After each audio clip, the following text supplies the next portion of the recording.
docente y ha escrito 4 libros.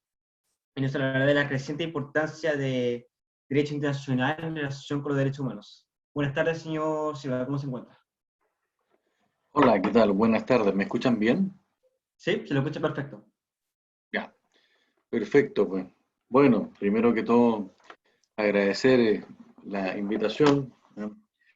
Me parece realmente estupendo y muy esperanzador para alguien como yo, que ya es más viejo, digamos, que jóvenes, tan jóvenes, efectivamente estén eh, interesados en esto, ¿no? La verdad es que hay que preocuparse por lo que va más allá de mi metro cuadrado y el futuro nos afectará a todos y es responsabilidad de todos. Así que ese es el primer mensaje que los animo a que continúen por este camino, porque, repito, es muy necesario tener savia nueva, gente que efectivamente se interese desde pequeño, se forme, y precisamente actividades como esta y muchas otras contribuyen a ese gran ideal.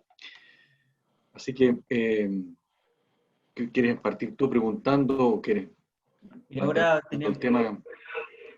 ahora tiene la posibilidad de una ventana para que usted pueda presentar algún material o algo por el estilo, algo de lo que quiera hablar. Ah, Y posteriormente, bueno, se le va a realizar una serie de preguntas por parte mía y por parte del público presente el día de hoy. correcto. A ver, voy a empezar a hablar, no tengo nada preparado, la verdad, de imagen, pero bueno, una pequeña advertencia, eso sí, antes de comenzar. Mi cámara está aquí, y aquí está mi computador, pero yo tengo una pantalla mucho más grande atrás, entonces por eso que ya por costumbre, porque estoy todo el día sentado haciendo clases aquí, eh, miro mucho más a la pantalla, así que por si acaso le llama la atención que no mire tanto a la cámara. No se preocupe, se A ver, entiende. partamos. Por lo que tengo entendido, ustedes son básicamente estudiantes de universidad, primeros años y de media, ¿no? Así es. Ya, perfecto. Es para saber más o menos a quién le hablo. ¿No? A ver, miren, eh, en general se considera, ¿no es cierto?, que cada país genera su propio ordenamiento jurídico, su propio derecho. ¿Ya? Eso es lo que ha sido siempre. Y efectivamente, cada país que se va desarrollando durante el tiempo tiene una identidad propia, forma una nación, ¿no es cierto? Es una historia común de un grupo de personas que durante muchas generaciones han estado en el mismo territorio y, por tanto, con fruto de las vivencias que van teniendo, se va formando un sentido de identidad. ¿Ya? Y por eso que forman una nación y uno nota muy claramente que pertenece a esa nación justamente cuando va a otro país, porque nota que está como en corral ajeno. Y dentro de esta historia, ¿no es cierto? Este grupo humano se va dando a sí mismo las leyes que más o menos estima pertinente, hay toda una evolución, hay toda una influencia también de ideas de fuera, por supuesto, pero hay lo que se llama la autodeterminación de los pueblos. Y efectivamente, en los sujetos de una sociedad determinada se dan sus propias leyes, su propia organización política y sus propias autoridades. Entonces, bueno, tradicionalmente esto da origen a un montón de normas jurídicas, partiendo por una constitución y una serie de otras normas, las leyes y reglamentos y otras normas más, que van en una especie de pirámide, ¿no? En la cual la constitución establece los aspectos fundamentales de la organización jurídica y política de ese país, las autoridades principales, las funciones que tienen estas autoridades, una serie de derechos fundamentales para sus ciudadanos y varias cosas más. Entonces, a partir de esa constitución, que tiene el núcleo fundamental de contenido de una sociedad, bueno, contenido jurídico y político, se irradia, se va en cascada, ¿no es cierto?, desarrollándose estas materias que están establecidas de manera muy nuclear, muy sucinta en la Constitución, requiere ser desarrollada por una serie de normas inferiores, particularmente las leyes, que emanan del Poder Legislativo, que en nuestro caso está conformado por el Congreso, las dos cámaras, y el Presidente de la República, quien además de ser la cabeza de otro poder, que es el Poder Ejecutivo, también en nuestro caso participa de la formación de las leyes en una función que se le llama de colegislador. Por tanto, para que una ley se forme, requiere la la mayoría requerida de las dos cámaras y además la anuencia o el asentimiento del presidente, que puede también vetar. Bueno, y hay todo un trámite aquí, ¿no? Entonces, la idea aquí es que las leyes sean hechas de acuerdo al procedimiento establecido en la misma Constitución y que desarrollen y no contradigan las materias que establece la misma Constitución. Esta ha sido la forma tradicional de entender el derecho. El derecho es un producto del Estado, ¿ya?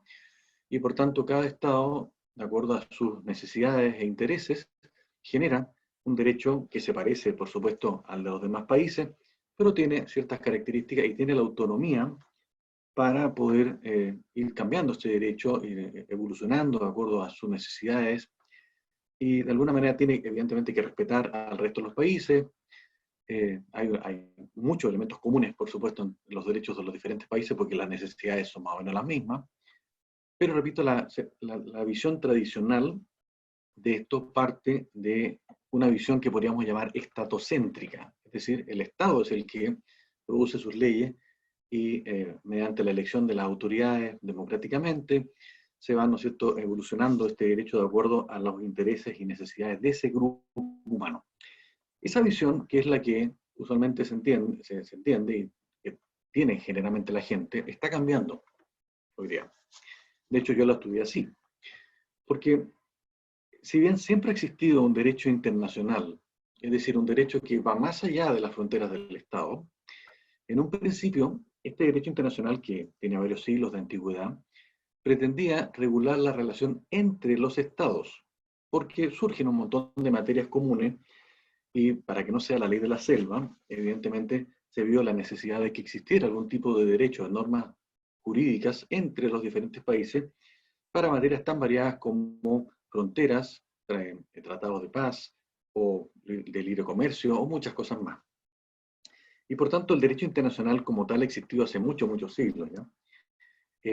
Y de alguna manera es un derecho que es un poco más ajeno a los ciudadanos, porque regula asuntos que competen al Estado en su globalidad. Una excepción podría ser un tratado de libre comercio, que algún efecto va a tener sobre algunos ciudadanos que se aprovechan de ese tratado para poder comerciar precisamente con el país con el cual se ha llegado a ese acuerdo.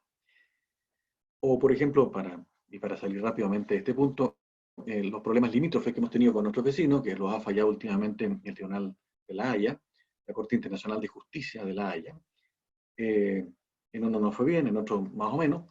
Es la típica visión del derecho internacional clásico. Pero en esta visión que estoy mencionando, lo principal es el derecho estatal. Y por tanto, cada país, repito, tiene esta autodeterminación, esta soberanía, ¿no es cierto?, para darse a sí mismo las leyes que estime pertinentes, respetando, por supuesto, el ámbito internacional, no siendo un peligro para sus vecinos, y bueno, tratando de colaborar con la comunidad internacional en un mundo que está cada vez más integrado, ¿no es cierto?, más interrelacionado.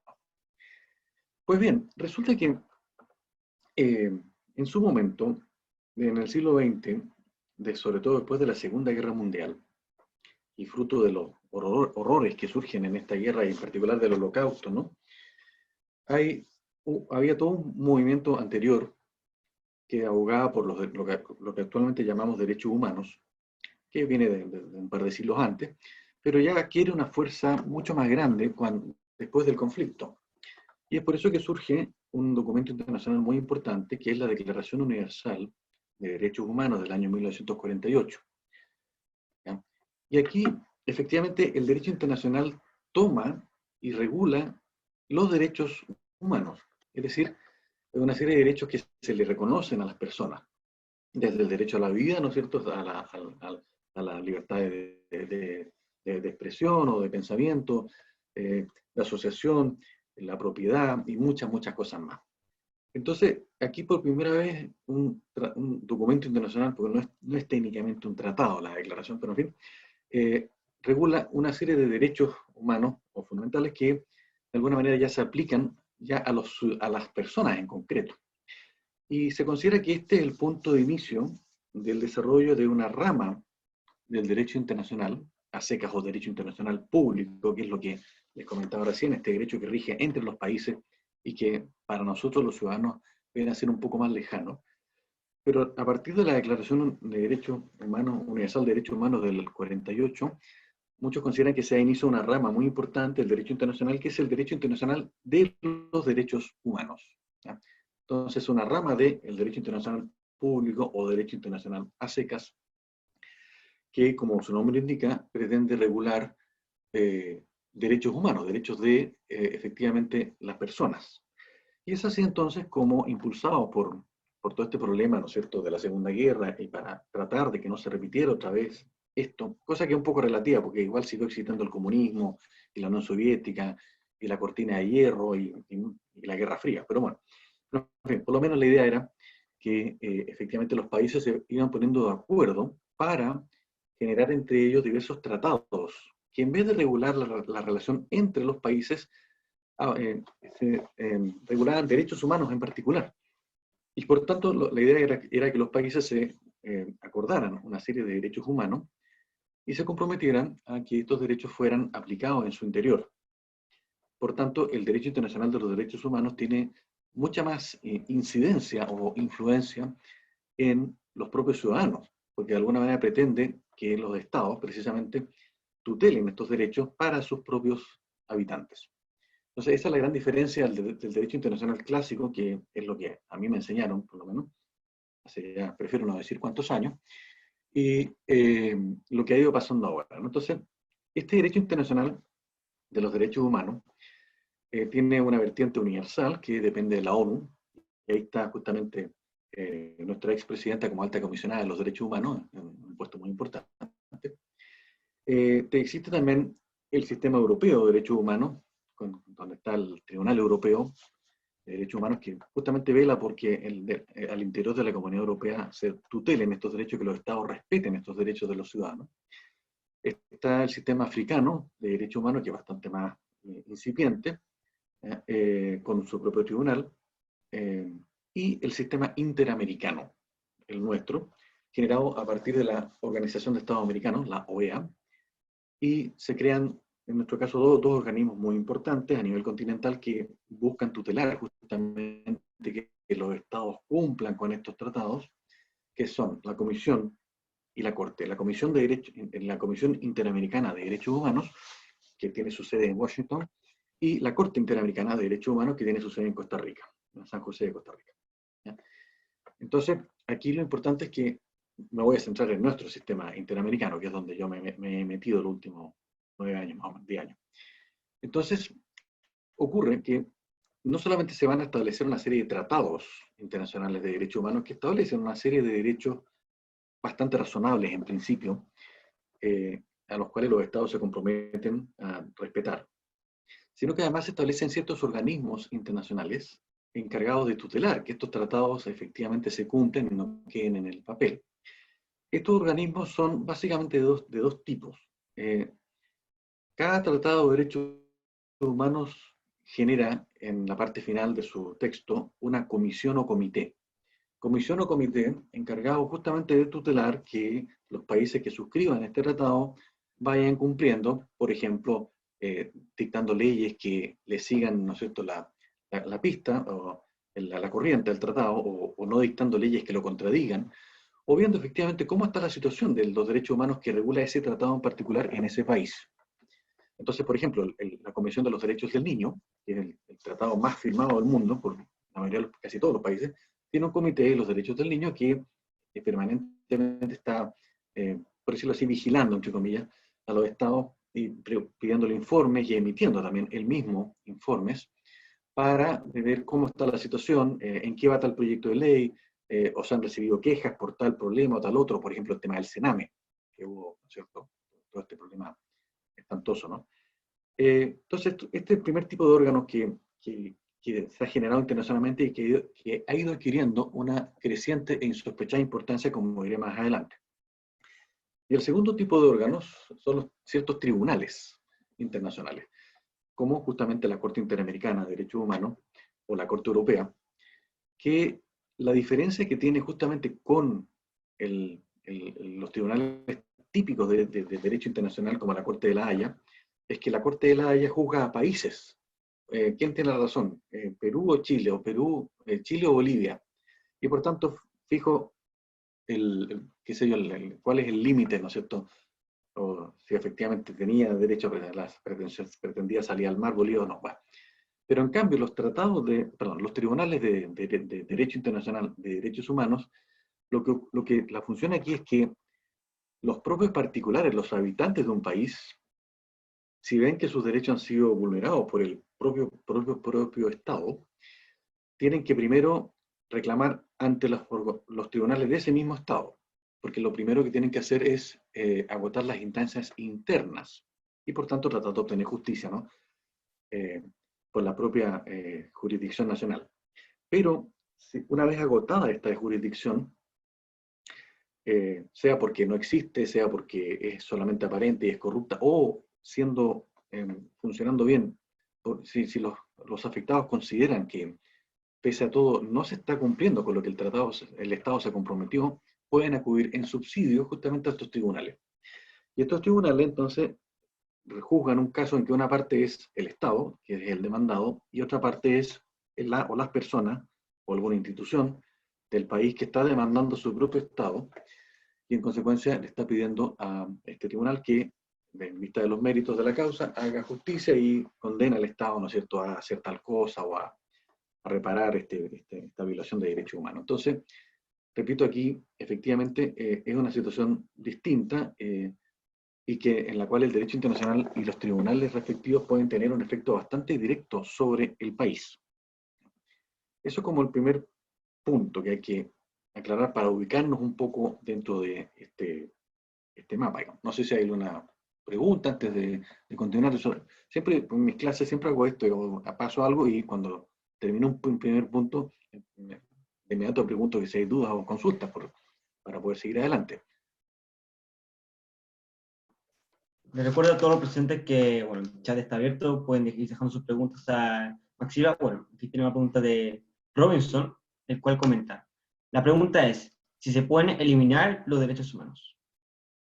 ¿Eliminar los derechos humanos? No, yo no lo aconsejaría.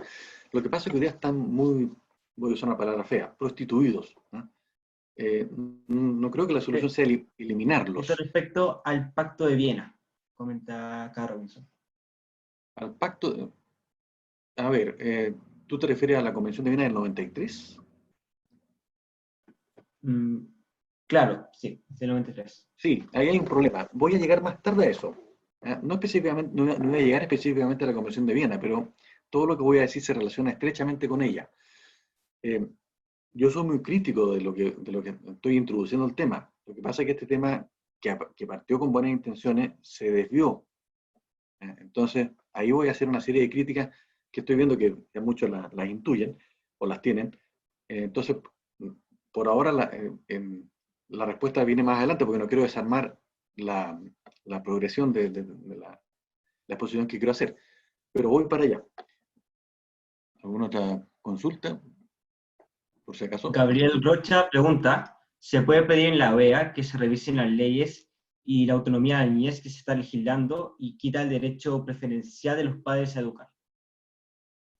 Se cortó un poquito, pero me pareció entender que se estaba diciendo si de la OEA pueden revisar nuestras leyes, perdón, por el tema de la autonomía progresiva y la educación de los niños. Sí, eso No, lo pregunta el señor Gabriel Rocha. eh, Gabriela Rocha, déjame, perdón. déjame buscar el chat para poder verlo yo también. Claro, no hay problema. Acá está. Un segundito. ¿Por qué no me prende esta cosa? Ahí está. Revise las leyes. Lo que pasa es que también voy para allá. Después, la verdad es que la OEA está a favor de la ESI. Así que nos sacamos mucho no nos conviene mucho pedirle que nos ayude, ¿no? Pero bueno, veo que las preguntas, sé que a dónde quieren ir y es donde yo también quiero ir. Solamente la pregunta actual apuntaba si entendían lo que había dicho, digamos. Que entiendan en qué consiste básicamente este derecho internacional de los derechos humanos, ¿no? Insisto, son tratados que en último término se comprometen a cumplir los estados para proteger los derechos humanos de sus propios de sus ciudadanos. Y por tanto, si no los cumplen, podrían llegar incluso los estados a ser demandados ante un tribunal internacional que impone una sentencia, ¿no? Pero claro, el problema, insisto, esto que partió con muy buenas intenciones, porque efectivamente el principal violador de derechos humanos de toda la historia ha sido el Estado. Nadie tiene un poder tan grande como él. Y los peores errores se han dado justamente gracias al poder del Estado. Entonces, la idea que exista alguna instancia internacional que por lo menos mire, en principio es muy buena. Mientras más ojos vean algo, menos posibilidades hay de abuso, ¿no? El abuso en general se reproduce cuando hay clandestinidad, oscuridad, secreto. No quiere decir que no haya abuso a la plena luz, pero es más difícil, es más complicado, ¿no? Entonces, en principio, la idea de que los derechos humanos también se regulen a nivel internacional y que los países se pongan de acuerdo y que haya algún tipo de organismo internacional que fiscalice, que por lo menos diga algo, en principio es bastante buena. Pero el problema es que esto que partió tan bien se ha ido prostituyendo, digamos, esa es la verdad, de manera notable en las últimas décadas, ¿no? Esto solamente lo voy a dejar planteado, una pequeña idea, porque daría para otra charla, digamos, pero el, eh, todo esto en parte también se deriva del hecho de que hoy, si hay una materia que está disputada en nuestra sociedad, es la concepción de lo bueno y lo malo. ¿Qué es correcto, qué es incorrecto? ¿Qué es moral, qué es inmoral? Entonces, hoy día tenemos un grave problema en nuestras sociedades, que hay una fragmentación bastante fuerte respecto de qué se considera lícito o ilícito, lo cual afecta no solamente a la moral y a lo que uno haga con uno mismo en su vida, sino también al contenido de las leyes. Y lo estamos viendo permanentemente por una serie de leyes sumamente polémicas, como el de la ESI, por ejemplo, en que, claro, defienden una concepción totalmente opuesta a la otra, ¿no? Este es un problema como se ha llamado también, de un politeísmo valórico. Es decir, cada uno tiene sus propios dioses hoy día en materia moral y jurídica, de lo bueno y lo malo, y esto dificulta mucho la convivencia en una sociedad y trae varios problemas. Esto se debe a toda una evolución filosófica de Occidente, que no voy a abordar aquí, pero insisto, el problema es que hoy día ya mucha gente considera que no es posible encontrar un fundamento racional para la ética y el derecho, para lo bueno y lo malo. Y por tanto, cada uno tiene su verdad aquí. Y por tanto, yo por estar a favor de tal cosa, tú estás en contra, pero bueno, esta es mi concepción, esta es tu concepción, respetémonos y sigamos viviendo en paz dentro de lo posible. Entonces, hoy día los derechos humanos, como están planteados, no tienen un fundamento racional, no tienen un fundamento objetivo, una especie de ley natural, sino que derivan del consenso, del acuerdo de los diversos estados. Entonces, el problema aquí es que el consenso podría acordar cualquier cosa en definitiva. Entonces, ese es un problema que solamente lo dejo planteado, pero que es parte del problema. Voy a aludir a qué ha pasado en la práctica, ¿no? Pero en el fondo, si todos entendiéramos que si los valores fueran más objetivos para la mucha gente, mucho de lo que voy a decir no hubiera pasado. Pero como hay una verdadera arena movediza aquí, en cuanto a qué es correcto e incorrecto, se da el caldo de cultivo para que efectivamente los derechos humanos puedan evolucionar hacia cualquier cosa al ser fruto del consenso. Porque las cosas se deshacen de la misma manera que se hacen. Entonces, bueno, si yo llego a un acuerdo X, ¿por qué voy a quedar amarrado por ese acuerdo? Podría llegar a otro después, cambiarlo, y a otro y a otro. ¿Ya? Pero bueno, dejando de lado este lado más filosófico, el problema es que cuando uno analiza los tratados de derechos humanos, que muchos son de varias décadas atrás, como todavía no estaba tan avanzado este problema, este politeísmo valórico, y la gente pensaba un poco más parecido, cuando uno analiza los tratados, efectivamente son bastante razonables en su contenido. Los derechos contenidos en estos tratados, sí, en general están bien. No los últimos 15 años más o menos, en que cada vez se establecen cosas más locas, digamos, ¿no? Pero si uno analiza, por ejemplo, el tratado base del sistema de derechos humanos de la OEA, la Convención Americana de Derechos Humanos del año 69, sí, efectivamente es un tratado bastante razonable. O la Convención de los Derechos del Niño del año 89 también es muy razonable. Pero ¿cuál es el problema? Y por eso lo dije algo antes, que se relaciona con lo que voy a mencionar. Yo les dije que cada tratado genera un comité o comisión, y también están los tribunales internacionales. Entonces, sobre todo en el caso de los comités o comisiones, en nuestro caso la Comisión Interamericana de Derechos Humanos, el problema es que estos comités han terminado monopolizando la interpretación de estos tratados. Justamente porque en su papel de custodiar su cumplimiento, también pueden emitir opiniones respecto de qué quiere decir tal o cual artículo o cláusula. Pero en la práctica, lo que ha terminado ocurriendo es que estos organismos han terminado monopolizando la interpretación de los tratados y, por tanto, pretendiendo que el tratado solamente es interpretable por ellos. Con lo cual, efectivamente, ha habido todo un uso ideológico y político de estos organismos, porque, efectivamente, sobre todo la izquierda se ha adueñado de estos organismos a nivel internacional, y por tanto ha ido desviando, con vía de esta interpretación, modificación en realidad, el real sentido de estos tratados, y como son ellos el organismo oficial, ha usado estos derechos para sus propios fines, de tal forma que va justamente con estos derechos ya modificados, vía interpretación, emitiendo un montón de documentos, ¿ya? De muchas, se le llama de muchas maneras, principios, declaraciones, ¿ya? Etcétera, que en sí no obligan, no son obligatorias, por eso se le llama soft law, derecho blando. Eso es una producción permanente, eso es una jungla de documentos, informes, declaraciones, principios y muchos otros documentos más que no obligan, pero justamente ahí uno ve cómo ven estos organismos los tratados que tutelan, cómo ellos conciben los tratados justamente que en teoría están tutelando, y uno se da cuenta que han ido mucho más lejos, ¿no es cierto?, que han ido torciendo el sentido original de estos tratados, que fue a lo que realmente se obligaron los estados. Entonces, de alguna manera, estos organismos consideran que, de alguna manera, es como si ellos dijeran, el tratado soy yo. Yo soy el tratado y, por tanto, como se digo, esto que acordaron los estados, en realidad va evolucionando de acuerdo a lo que yo estimo conveniente, ¿no? Y esto, entonces, ha hecho que en la práctica, lo que primitivamente se acordó, haya ido cambiando y a veces vertiginosamente. Esta modificación, bajo la excusa de una interpretación, se logra básicamente por tres caminos.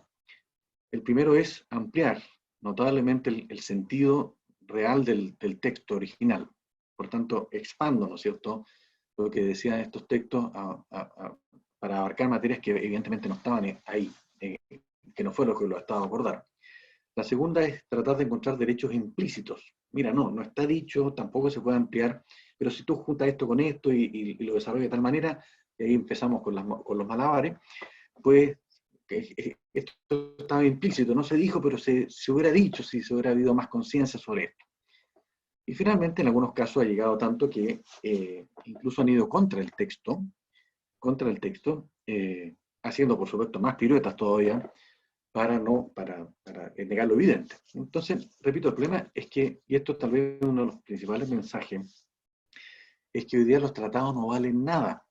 Lo que vale es la interpretación monopólica que tienen estos organismos que han secuestrado a estos tratados, haciendo pasar como si esa fuera el contenido que efectivamente los estados acordaron. O sea, se trata de un fenómeno absolutamente cupular, de cúpulas, que ocurre tras bambalinas, y que estos organismos que están de acuerdo entre sí, por supuesto, se potencian mutuamente, dicen, esto es lo que dice el tratado, y esto es lo que universalmente o regionalmente, depende si es de la ONU o de la OEA, se acordó. Pero eso es falso, repito. Lo que se acordó es lo que está en el texto del tratado. Y, repito, si uno analiza la evolución, a veces es impresionante cómo se ha ido tergiversando esto, y por tanto pretenden que su interpretación cupular, tras bambalinas, oculta, que nadie controla, es lo que los estados acordaron, pretendiendo darle una legitimidad de universal. Usted, Estado, se comprometió a esto. No me comprometía a eso, me comprometía a lo que dice el tratado, no lo que dice usted.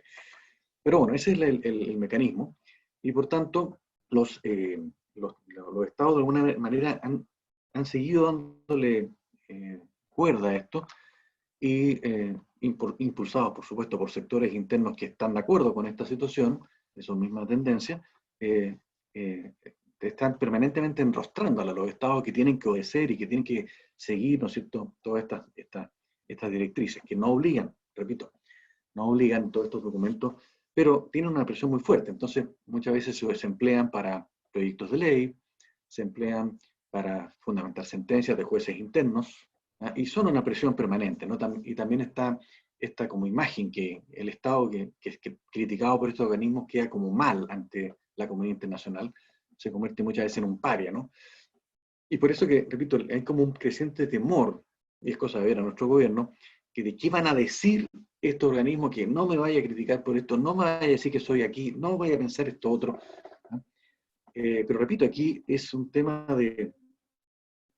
como de susto, ¿no? Porque pueden haber algún tipo de sanciones, pero son más indirectas, boicot, una relación diplomática, pero no es que el organismo pueda mandar un ejército, por decirlo así.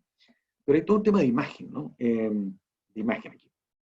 Y ojo, porque conectado con lo anterior, el gran problema es que entonces estos organismos tienen un poder de facto tremendo, porque están diciendo en el fondo cuáles son los derechos humanos, qué dicen, en qué consiste, y también dicen quién los viola y quién los cumple. Entonces se transforman como una especie de árbitro internacional y con una fuerza moral, entre comillas, muy fuerte, porque nadie quiere ser señalado por estos, apuntado por estos organismos, ¿no? Pero claro, el problema, repito, es que es una situación completamente de cúpula, porque la ciudadanía no tiene ninguna idea, ni control, ni injerencia respecto de quiénes son los sujetos que forman parte de estos organismos. Estos nombramientos generalmente dependen del Poder Ejecutivo, pero es toda una negociación que se hace a nivel internacional. Entonces, ya yo te apoyo a este, pero tú apoyas a este otro.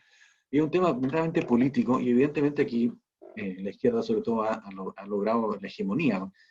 Casi todo está totalmente copado aquí, ¿eh? Es muy difícil que llegue, por lo menos por ahora, alguien que digamos de ideas muy distintas y le hace la guerra y lo tratan de anular. Entonces, efectivamente, para el poder que están teniendo de hecho estos organismos que pretenden justamente influenciar cada vez más a los derechos nacionales, se trata de un fenómeno, repito, que la ciudadanía no controla para nada, es un déficit democrático total.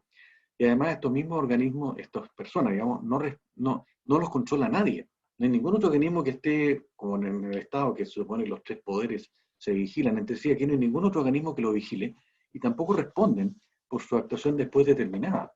Entonces un poder en las sombras, de alguna manera, muy fuerte, con esta autoridad moral, como digo, tremenda, y es lo que está de alguna manera permeando y presionando permanentemente a los ordenamientos jurídicos nacionales para que le sigan la corriente.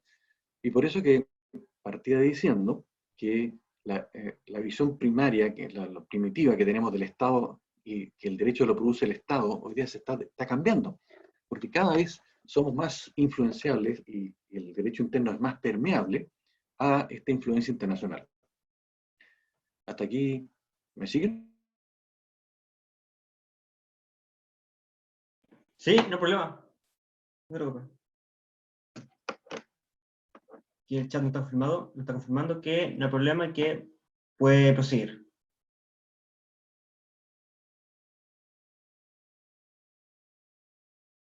Max, ¿me escucha?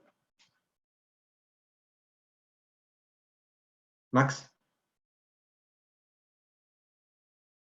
aló. Bueno, aparentemente tenemos claramente un problema con el invitado.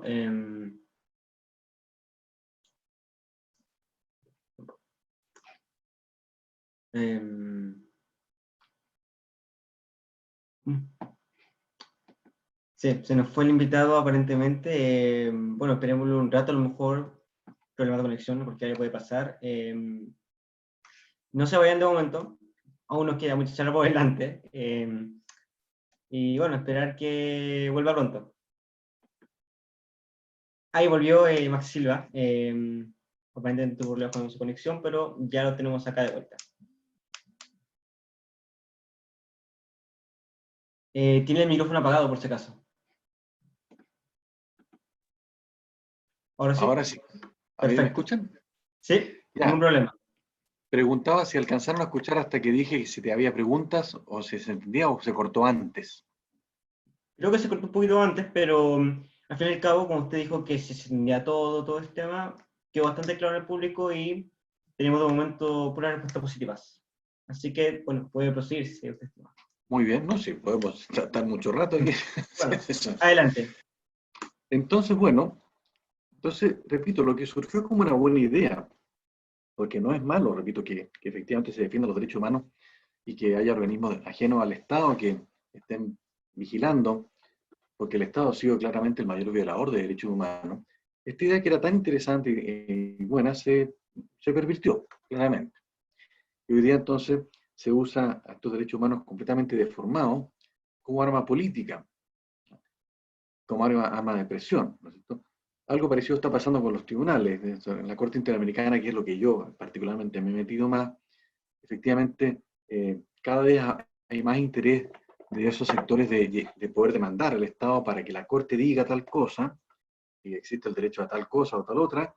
Entonces como que ahí adquiere la calidad de palabra de Dios. Digo, mira, es que lo dice la Corte Interamericana, por tanto tenemos que, firmamos el tratado, ¿no es cierto?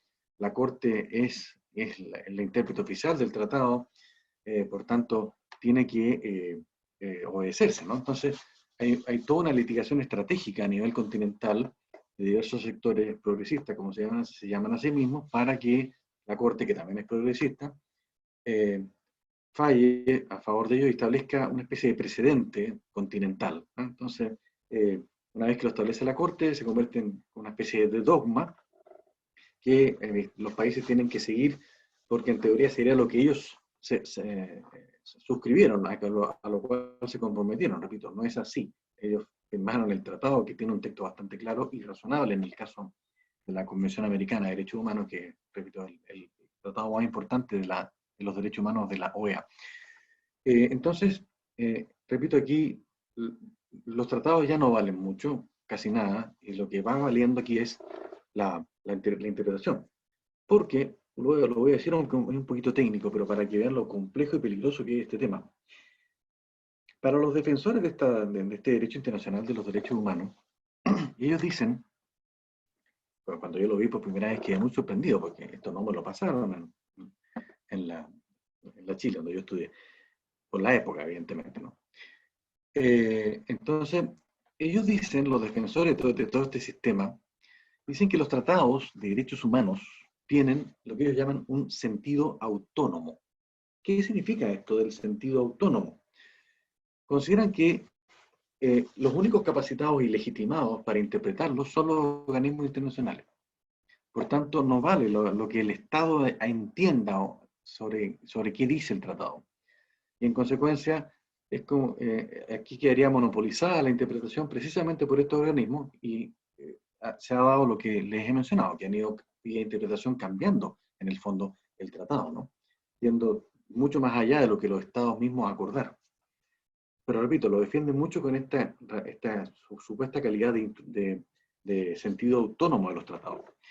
Otra característica que también señalan que tienen los tratados de derechos humanos, que se complementa con la anterior, dice que son instrumentos vivos.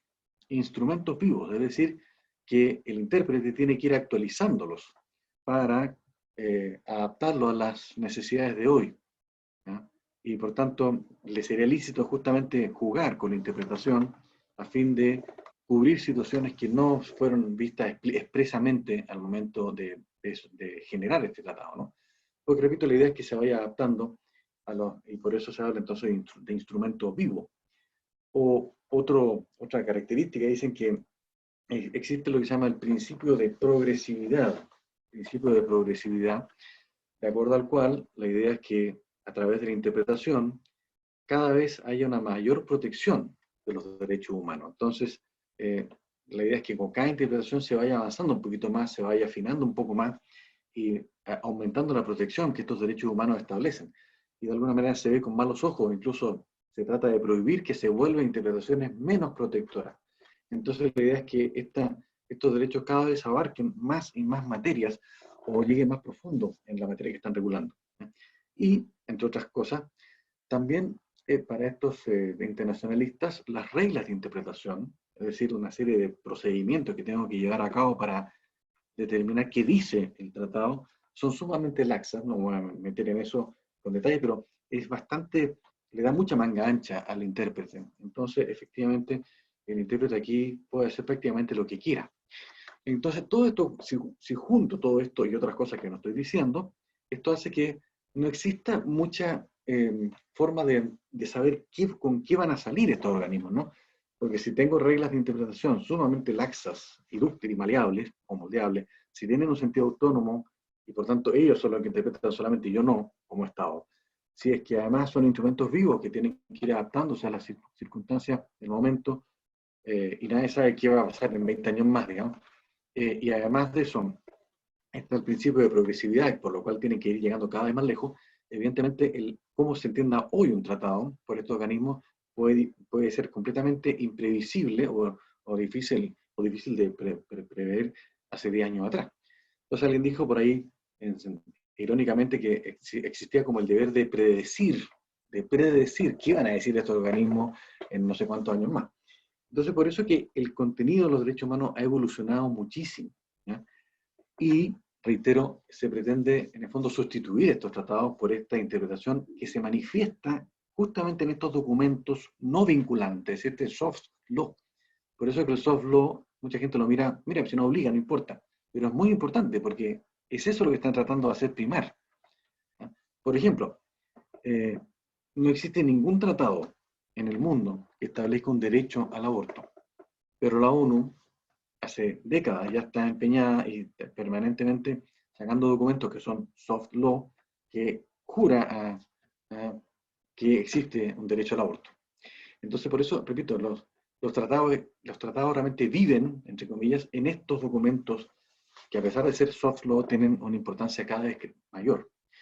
Entonces, bueno, todo esto ha hecho que los estados vayan perdiendo cada vez más autonomía, porque se comprometieron a tutelar, a proteger estos derechos humanos de buena fe, ¿no? En lo que dicen los tratados, pero no se sabía en realidad todo este proceso que iba a venir, esta como independencia y falta de control del derecho internacional.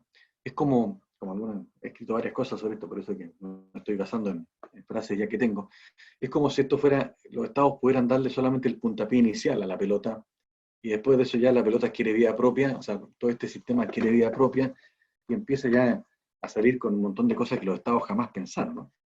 Entonces, la idea de fondo, que hacia allá pretenden ir, es que el derecho internacional de los derechos humanos sea superior al derecho de los estados, superior incluso a la Constitución, ¿ya?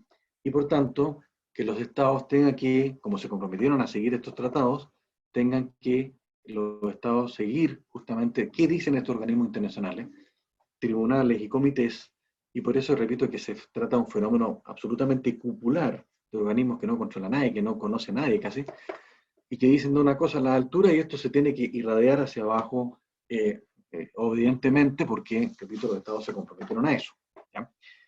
Y además de eso también, uno dice, bueno, pero ¿por qué tanto éxito o tanto temor de no contradecir esto? Y la razón, a mi juicio, deriva a que la noción de derechos humanos tiene un prestigio inmenso. Es un verdadero dogma, en Occidente al menos.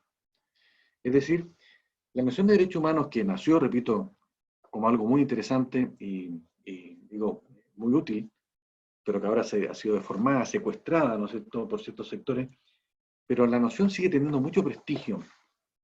Y por tanto podríamos decir que los derechos humanos son una especie de dogma actual. Incluso en una parte digo que es una especie de religión laica. Entonces efectivamente tienen tanto prestigio que es muy mal visto estar en contra de los derechos humanos. ¿Quién podría ser tan malo, tan perverso, de decir que está en contra de los derechos humanos, ¿no? Y por eso que hay una especie de temor reverencial a no ser considerado un violador de derechos humanos, ¿no? Pero repito, la gran pregunta que habría que hacer, bueno, está bien, los derechos humanos son muy valiosos, pero ¿de qué derechos humanos estamos hablando? ¿Cuáles son los derechos humanos que realmente usted está considerando? Porque como dije hace un rato, como tenemos diferencias tan grandes en cuanto a qué es bueno y malo, podríamos decir, hay una forma tradicional de entender los derechos humanos, en la que yo suscribo, que es lo que decían los tratados de alguna manera, pero toda una evolución actual totalmente distinta, que los hace irreconocibles, aunque muchas veces se empleen los mismos términos. O sea, lo que es el derecho a la salud, a nosotros es completamente distinto a lo que es el derecho a la salud para el progresismo. Entonces, usando el mismo cascarón, los derechos humanos y los mismos conceptos, incluso los mismos tratados y artículos, pero el sentido dado por este soft law, por esta interpretación monopólica, es completamente distinto. Entonces los derechos humanos hoy día son algo irreconocible respecto a lo que primitivamente se acordó. Pero como mantiene este prestigio, es muy difícil oponerse a ellos porque tendría que empezar a dar explicaciones, pero es que claro, lo que pasa es que son otros derechos humanos. Entonces, esto es lo que le ha dado tanto éxito a este movimiento, porque en nombre de los mismos derechos humanos te están imponiendo una agenda específica. Porque hoy día basta con que se pongan de acuerdo y cualquier cosa puede ser elevada a la categoría de derechos humanos. Cualquier cosa prácticamente. ¿Ah? Y por supuesto, también da mucho poder decir quién está violando estos derechos humanos y quién lo está cumpliendo. Y si muchos lo están violando, podré acusar a los que me conviene acusar. Y a los otros me hago el tonto. ¿Ah? Por eso que Estados Unidos se salió precisamente del Comité de Derechos Humanos, y no sé si vieron el documento, perdón, el video en el cual la secretaria de Estado del momento era una mujer, el discurso que da y los manda, pero a freír monos, es increíble el discurso, realmente es espectacular, porque le son unos cínicos, digamos. Es una farsa, ¿eh? Es realmente muy notable el discurso de esta mujer, que no me acuerdo cómo se llama, Hayek, creo que era el apellido. Pero bueno, entonces ese es el problema que hoy día tenemos, que se camufló bajo el rótulo de derechos humanos, que en principio ha sido un gran progreso en la humanidad, de reconocer la dignidad humana, de la igualdad del género humano, pero es que eso ya está muy lejos de lo que hoy día está pasando. Hoy día los derechos humanos están completamente prostituidos, digamos, ¿no? Y en consecuencia están siendo utilizados para imponer una cierta forma de sociedad y de política. Con un agravante, y con esto voy a dar espacio a las preguntas, porque, repito, uno podría seguir y seguir y seguir. Con un agravante también, que es bien compleja. ¿Por qué? Porque los derechos humanos, en un principio, surgieron en particular para limitar al Estado, para proteger a los sujetos del posible abuso del Estado, dando una serie de garantías, ¿no es cierto? Como una especie de esfera, ¿no?, de protección, siendo una especie de escudo, diríamos así, ante el Estado, ¿no? Y por eso las constituciones establecieron derechos justamente para que los sujetos tuvieran a quién acudir y de qué agarrarse en caso que el Estado, ¿no es cierto?, empezara a abusar. Pero con toda esta evolución que ha habido, me voy a saltar muchos peldaños, pero lo que hoy día está ocurriendo es que, de acuerdo a este movimiento, como los estados se comprometieron a tutelar los derechos humanos, hoy día se da la paradoja que para todo este movimiento progresista son los estados los que tienen que justamente implantar los derechos humanos a su población, porque a eso se comprometieron. ¿Cuáles derechos humanos? Lo que emanan de estos organismos internacionales. Entonces hoy día los derechos humanos se están convirtiendo en la excusa perfecta para que el Estado se meta en todo, porque está protegiendo los derechos humanos. Y la idea es que los derechos humanos, que sea lo que sea que se entienda por ellos, pero que es una noción prestigiosa, un dogma moderno, ilumine todas las áreas de la vida, como justamente en parte lo dice la Convención de Viena del año 93. Entonces hoy día todo es derechos humanos de alguna manera, y es la excusa precisamente para que el Estado vaya metiéndose cada vez más en la esfera privada de las personas, porque sería como el gran papá, el gran hermano, ¿no es cierto?, que tutela por estos derechos humanos, y como digo, como tiene tanto prestigio, la noción de derecho humano es lo peligroso, porque no es tan fácil oponerse a esto, porque en principio lo primero que me van a decir, pero te estás oponiendo a los derechos humanos, ¿cómo puede ser tan animal? ¿No? Entonces, hoy día los derechos humanos, repito, son la excusa para un Estado totalitario llevado a su extremo. Hay muchas más cosas que se pueden comentar, pero yo creo que ya he dado bastante información. También por experiencia docente ya uno sabe que hay cierto momento en que ya la atención empieza a bajar un poquito.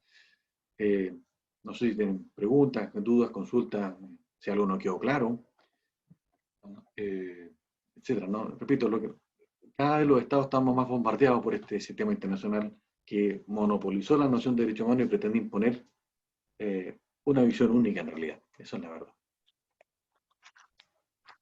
Quedo abierto a sus preguntas y consultas. Perfecto. Pueden ahora comentarlo a través del chat o pueden, como está haciendo ahora mismo Miriam, levantar la mano y se le accederá el video y el micrófono. Como ustedes tienen conveniente. Yo creo que sería mejor a mano alzada, ¿no? Pero controlas tú el... Perfecto. Ya. O sea, como le parezca. No por eso, a mano alzada para que sea un poco menos frío, ¿no es cierto? Porque ya es frío estando así. Pero que levante la mano y contrólalo tú, eso sí te pido, por favor. ¿Bien? Perfecto. Miriam, ¿qué es lo que tiene que decir usted? Mira, yo, de acuerdo a todo lo que don Max dijo, con respecto a cómo se ha llevado los derechos humanos, tan antidemocráticos como una cúpula, que además no son elegidas popularmente, sino que se eligen entre ellos, ¿por qué no poder como país, como Estado, retirarse de estos tratados, sabiendo que en nuestra Constitución sí se respeta la dignidad de la persona, sí se respetan los derechos, tener esa posibilidad de retirarnos, porque si no, como él decía, vamos a terminar siendo un Estado totalitario y manejado por estas cúpulas no elegidas y que además son de izquierda. Me gustaría saber cuál es el motivo por lo que no nos podríamos retirar. Gracias. Bien, buena pregunta.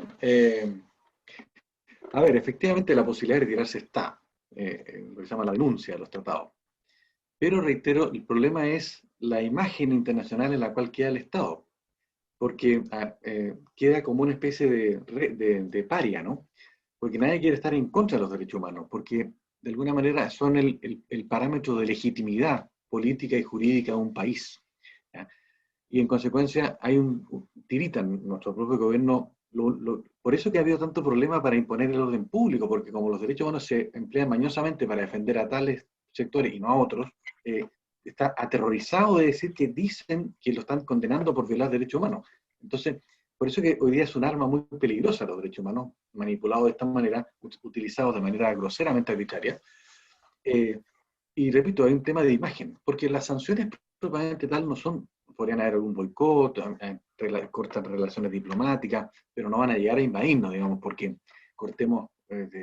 denunciemos un tratado de derechos humanos. Pero insisto, en este mundo que está cada vez más interconectado, es más difícil.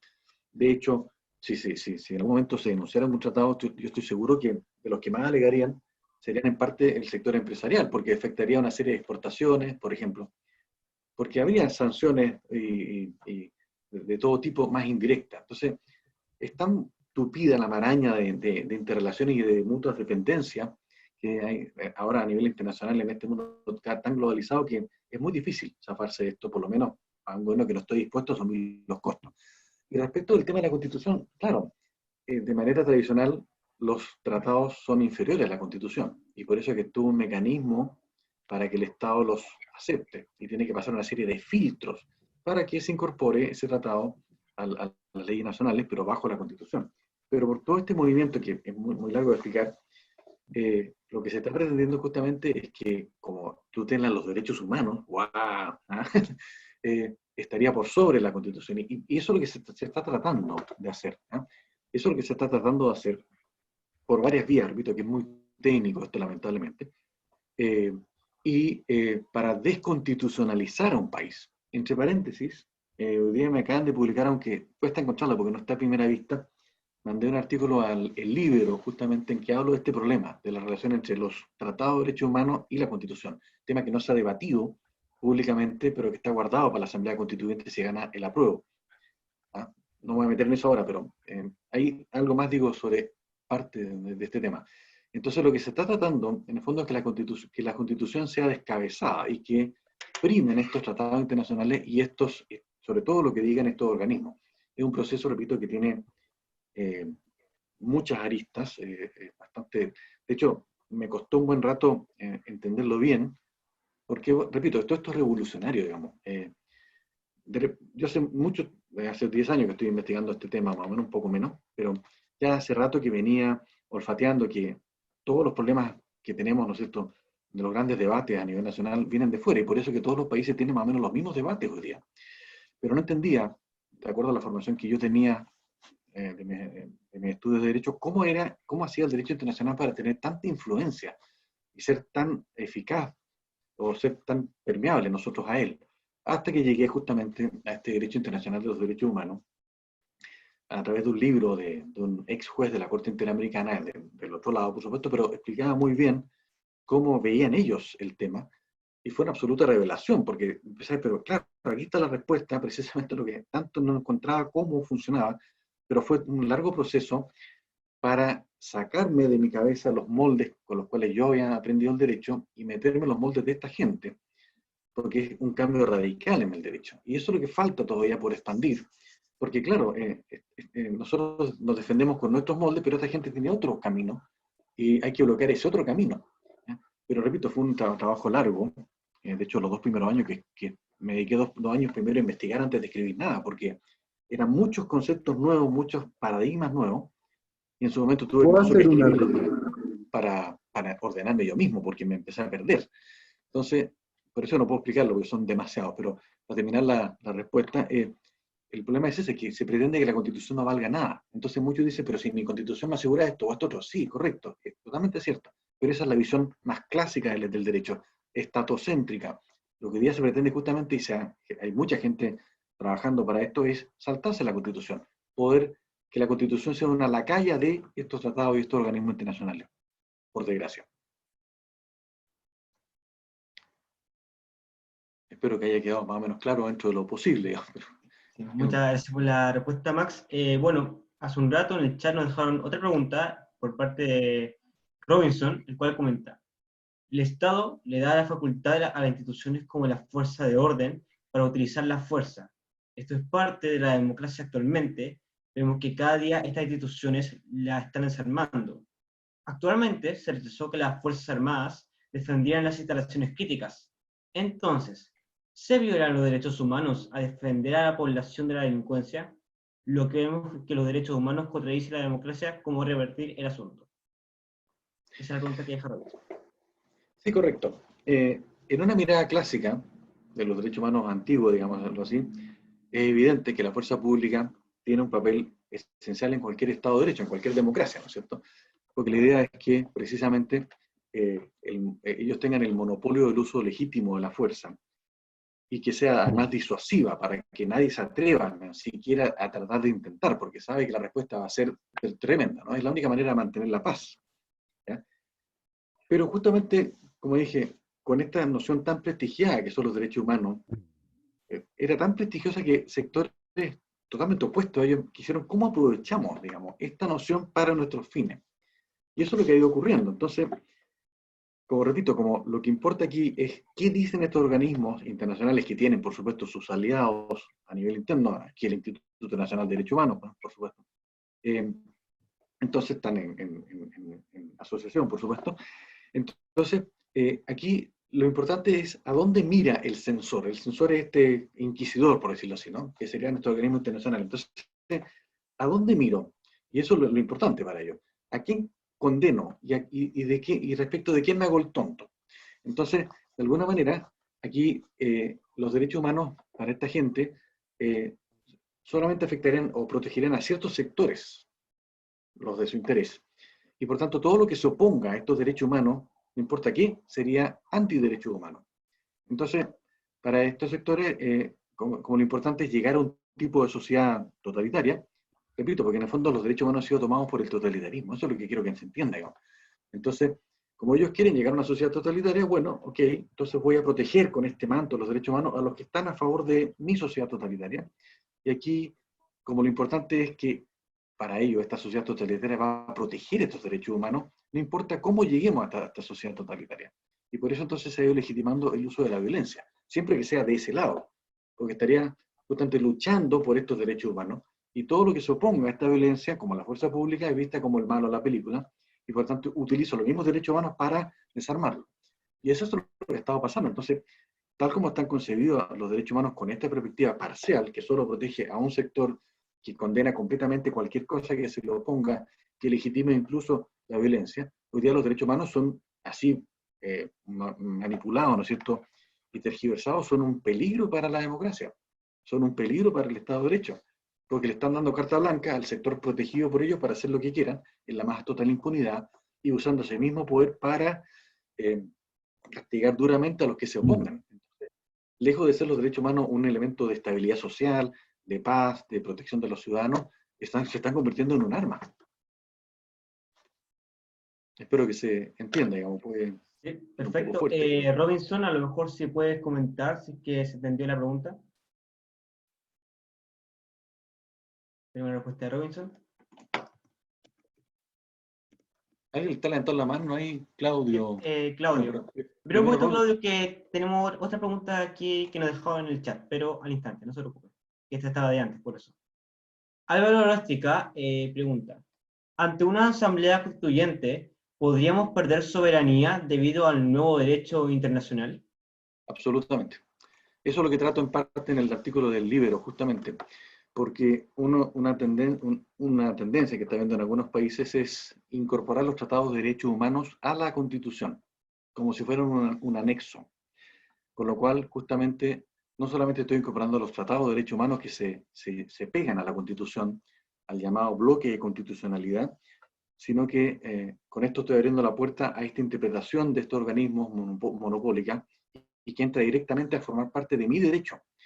En el fondo lo que estoy diciendo en esa columna, entre líneas, es que esta es una carta que tiene guardada la oposición, que no se ha debatido, y por eso que es una pena que el artículo haya quedado un poco oculto, no se ve a primera vista cuando uno abre hoy día el libro, hay que meterse en opinión, y lo que justamente me da mucha pena, porque la idea era justamente que se difundiera lo más posible este tema, porque si yo incorporo los tratados de derechos humanos a la Constitución y forman parte de ella, y con esto le abro la puerta a las interpretaciones de estos organismos monopólicos, ¿no es cierto?, y tan ideologizadas, ya pasaría a ser derecho nuestro.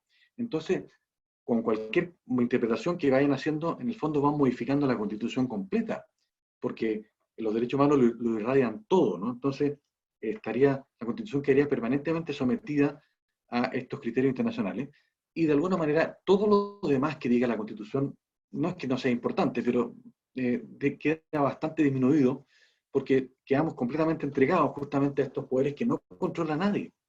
Y el gran problema es ese, que aquí es una tierra dominada por un sector y no hay control, no hay poderes del Estado que se vigilan entre sí, no responden por sus actos. Entonces, efectivamente, uno de los puntos que yo creo que está más oculto, porque es muy beneficioso para los que quieren una nueva constitución, es que esta quede completamente abierta y permeable directamente por estos organismos internacionales.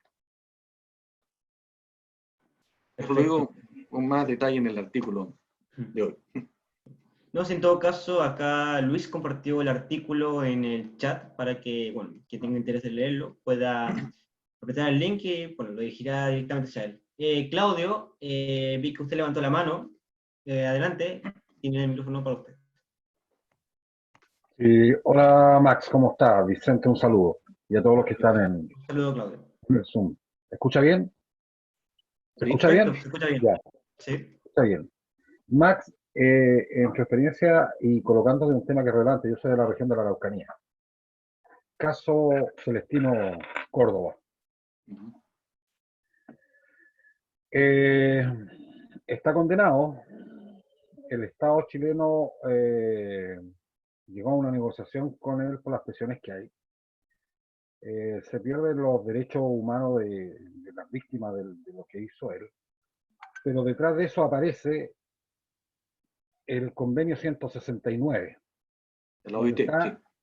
Está los derechos humanos y aparece el convenio 69. Y para ser más extremo, esta correlación que puede tener el convenio 169, en el caso, por ejemplo, salió un artículo hace pocos días atrás de la isla de Pascua, de pueblo originario pascuense, del tema de las violaciones, que dentro de su cultura, y que en cierta medida lo protege el 169. Y puede esa etnia irse al 169 porque me protege la violación en el fondo y los derechos humanos donde se me cruzan estos dos organismos internacionales, que es una discusión que seguramente en ese plano se va a llevar mucho acá porque aparentemente de repente está cruzada los derechos humanos, como es, por ejemplo, el 169 o los derechos humanos con respecto a carabineros. ¿Se puede dar el mismo trato a un carabinero del pueblo originario, desde el punto de vista de los derechos humanos, o del 169 o no? ¿Cómo ves esa cruzada del convenio 169 con los derechos humanos? A ver, yo no soy experto en el convenio 169, aunque lo he visto mencionado muchas veces. Lo que pasa es que este tema del derecho internacional es inacabable, es impresionantemente amplio. Pero efectivamente, se habla más o menos lo que estaba diciendo, que aquí justamente se ha manipulado los derechos humanos de tal manera de ir, cada vez se fragmentan más. Entonces tengo los derechos humanos de las mujeres, tengo los derechos humanos de los niños, tengo los derechos humanos de los indígenas, tengo los derechos humanos de no sé qué. Y por lo tanto voy generando como grupos, unos contra otros, ¿no? Que bueno, una técnica marxista típica de dividir para imperar. Entonces, aquí apunto o aplico mañosamente a lo que todo depende de la finalidad que es llegar al poder. Entonces, si me conviene en este momento interpretar el derecho internacional de los derechos humanos de esta manera, lo haré de esta y si no, de otra manera. Me explico. Claro, se está usando en este caso el artículo 10, si no estoy mal, del convenio 169, para el tema de remitir las penas y de que en el fondo se imponga eso al derecho nacional, ¿no? Y aunque haya sentencia y ya no haya nada más que hacer procesalmente hablando, ¿no? Se le está volando la mano a una sentencia. Entonces, repito, porque se pretende que seamos lacayos del derecho internacional porque protege algo tan impresionante como los derechos humanos, ¿no? Con esta nueva religión. Pero al mismo tiempo, evidentemente no se debe aceptar que ocurra lo que usted decía en Isla de Pascua, porque va contra otros derechos que esta gente considera más superiores. Entonces, la libertad o esta originalidad de los pueblos X, Y o Z, o estas costumbres, van a ser apoyadas solamente cuando beneficien la agenda global, digamos.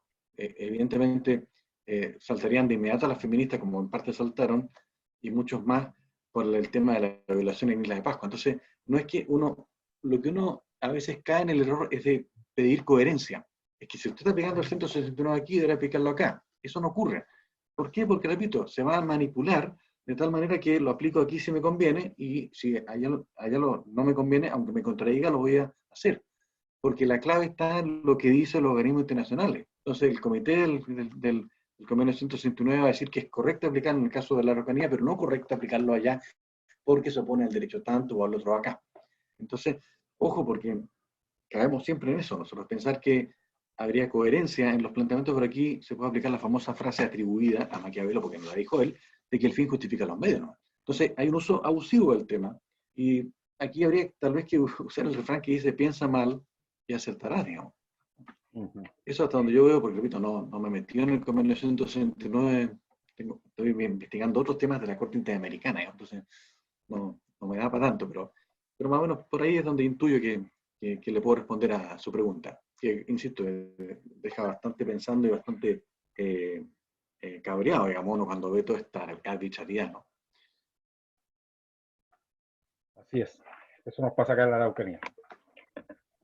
Se contradice muchas veces los derechos humanos con las acciones que hay hoy en día acá en la Araucanía y salen en defensa del 169 cuando les conviene el 169 y cuando les conviene los derechos humanos, toman los derechos humanos.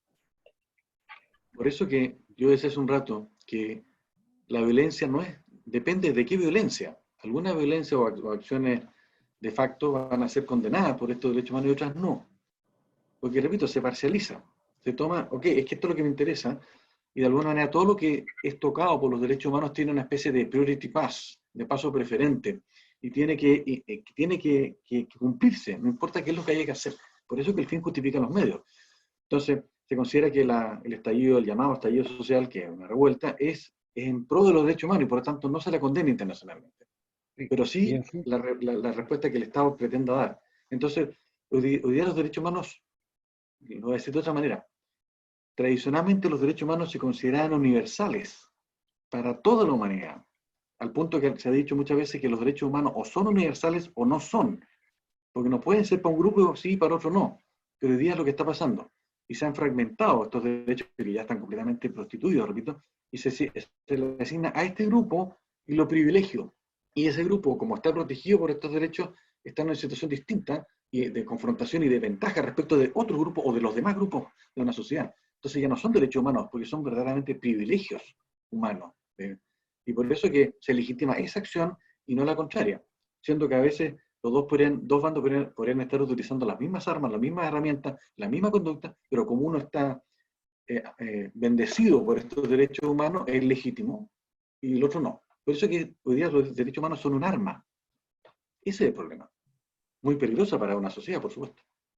Y lo último, una frase corta en estos tiempos de que vamos a entrar a discutir en el plebiscito, una frase corta, un eslogan corto con respecto del punto de vista suyo, con respecto, ¿qué es lo que diría en la prensa? Una frase corta, tipo cuña, con respecto a lo que estaba conversando. No entendí, perdón. No, con respecto a una frase corta, me refiero a decir, oye, los derechos humanos nos están violentando en esta parte. ¿Cómo lo expresaría? ¿Cómo lo expresaría? En algo corto. En algo Sintético. corto. Uy. Tal vez una cosa que podría ser, los derechos humanos no pueden amparar la violencia. Con eso, o sea, el que está luchando por derechos humanos no puede, no tiene una carta blanca para hacerlo de cualquier manera, digamos. Hay formas democráticas y civilizadas de hacerlo. Entonces, el mismo momento en que emplea la violencia se deslegitima. Entonces, bueno, una cosa podría ser esa, ¿no? Que el que usa la violencia ya no puede estar hablando o defendiendo realmente los derechos humanos. Sí. Pero pueden ser muchas otras formas de Sí. plantear. Gracias. Muy bien. Muy bien, respondiendo la última pregunta que nos queda aquí en el chat, no sé si alguien más quiere decir algo. Gay Felipe Godoy escribió, ¿los estados podrán recuperar su poder o democratizar las instituciones internacionales de derechos humanos para que las personas elijan sus miembros? Espero. A ver, este es un proceso. Estamos en un proceso todavía, ¿no? Y evidentemente nadie tiene una bola de cristal para saber qué va a pasar. Hoy día están pasando un montón de cosas. Cualquiera que vea las redes sociales, YouTube, se da cuenta que estamos en una época sumamente interesante y compleja, y también se avecina dura, ¿no es cierto? Porque efectivamente ya se nota que algo está pasando a nivel global, ¿no? No es que uno quiera hablar de las teorías de la conspiración, ni mucho menos, pero habría que ser muy ingenuo para pensar que todo es pura casualidad, ¿ya? Entonces, hoy día, repito, todos los países estamos más o menos enfrascados en los mismos debates. Esto no puede ser casualidad. Tampoco puede ser casualidad que empiezan a surgir protestas en teoría espontánea en todo el mundo por lo que sea, digamos, ¿no? Entonces, repito, este movimiento efectivamente va hacia buscar esta hegemonía, ¿ah? Tal como en su momento en la Edad Media surgieron los estados al final de la Edad Media, porque el poder central se logró imponer sobre los señores feudales. Este proceso siguió, entonces el siguiente paso era llegar a una entidad superior a los estados, que es lo que más o menos se está tratando de hacer. Pero no sabemos qué va a pasar, repito, porque podría haber una reacción, ¿no es cierto?, contraria. En este sentido, la elección de Trump va a ser muy importante, digamos. No es un tema que solamente se agote en Estados Unidos. Y se ve que va a ser la elección más peleada de toda la historia de Estados Unidos, pero tiene una trascendencia, a mi juicio, enorme a nivel global, por lo menos en Occidente. Entonces, repito, no sabemos bien dónde va a llegar, si se va a cumplir todo este plan que existe, ¿no? Esto de darle esta primacía completa al derecho internacional.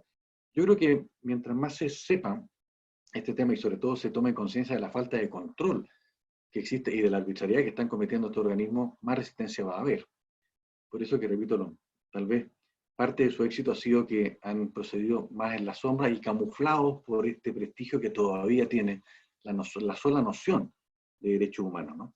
Pero a poco si se va, como digo, develando este enredo y este mal uso, ¿no? Esta tergiversación y todo este abuso, podrían justamente ir surgiendo una resistencia cada vez mayor para quitarle este protagonismo a estos organismos. Pero repito, nadie tiene la respuesta. Y reitero, la clave ha sido el avance más subterráneo, porque yo en lo personal he estado metido en temas valóricos desde hace más de 20 años, y recién hace 10 pude descubrir cómo funcionaba esto desde el punto de vista internacional. Entonces, si a alguien que estaba metido le costó, digamos, al común debe costar bastante más. Por eso lo importante es saber, difundir. Perfecto.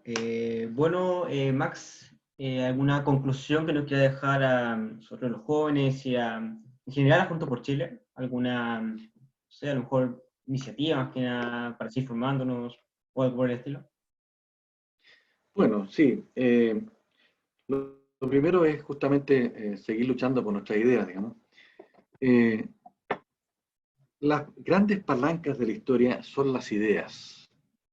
La historia humana no se lleva a cabo por azar, no se lleva a cabo por casualidad, ni por factores inevitables o predeterminados. Cuando uno ve los grandes procesos históricos se han debido a ideas, por eso que las ideas son tan poderosas y por eso que la filosofía en particular es tan importante. Mucha gente considera que la labor intelectual y la filosofía en particular no sirven para nada porque no produce algo inmediato, como, no sé, como la economía.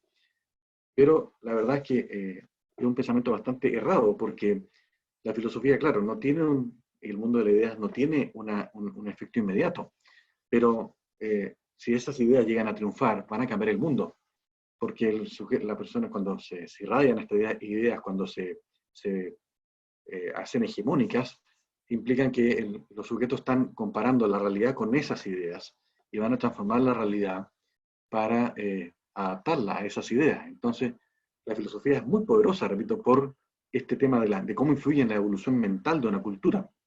Y por eso se ha dicho desde muy antiguo que la filosofía es un árbol de frutos tardíos, pero seguros, porque si da fruto, efectivamente esos frutos van a cambiar el mundo. Entonces la batalla en realidad se da en el mundo de las ideas. Y ahí está la clave, y es lo que nuestro sector abandonó estúpidamente. Entonces, efectivamente, los pocos que del lado nuestro nos dedicamos a esto, estamos bastante solos, porque uno de repente, viendo artículos del tema mío, uno se encuentra con 95 artículos del otro lado y 5, si es que del lado nuestro. Entonces, la batalla hay que darla en el mundo de las ideas, usando, por supuesto, todo lo demás, la política, las redes sociales, pero la clave está aquí. ¿Qué es lo que se piensa? Y demostrar por qué nuestras ideas son mejores. La idea es una especie de complejo, digamos, y una superioridad moral, no sé, ¿de qué? Del otro lado. ¿Superioridad moral de qué? Si los mayores violadores de derechos humanos, de los verdaderos derechos humanos, han sido ellos, con los más de 100 millones de muertos que generó el comunismo en el siglo XX. Entonces, yo creo que la clave es recuperar justamente las ideas, y por eso que los felicito por esta iniciativa, y ojalá que haya mucho más gente que se incorpore, y que efectivamente hay que salir a las calles, hay que estar, no para destruir, sino hay que salir a la palestra, me refiero, para debatir, para dar a conocer las ideas, por qué las ideas son mejores que las contrarias. Repito, porque lo peor es quedarse en su casa cómodamente, ¿no es cierto?, ignorante o ignorando lo que está pasando, ¿no? Todos tenemos responsabilidad en nuestra sociedad y esta sociedad, repito, es fruto del esfuerzo de todos.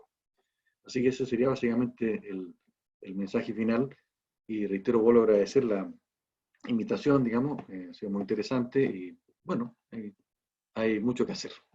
De igual forma, agradecerle que usted haya podido asistir y a todos los asistentes que nos acompañan la noche del día de hoy. Para concluir esta actividad, quisiera pedir amablemente a todos los presentes que ojalá puedan prender sus cámaras para sacar una foto final. Muy bien, ahí vamos viendo las cámaras, perfecto.